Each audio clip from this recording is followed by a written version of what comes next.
آج ہم روتے ہیں کہ مہنگائی ہے، بیماری ہے، سکون نہیں ہے۔ کیسے آئے گا سکون؟ جس رات میں تقدیریں لکھی جا رہی تھی اس رات ہم درزیوں کی منتیں کر رہے تھے۔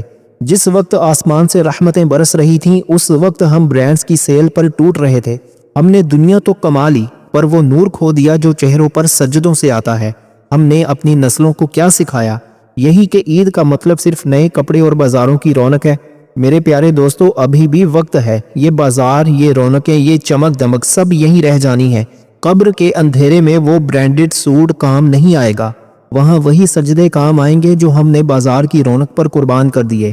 آئیں عہد کریں کہ ہم اپنی مسجدوں کو دوبارہ آباد کریں گے، ہم اپنے رب کو وہ مقام دیں گے جو اس کا حق ہے۔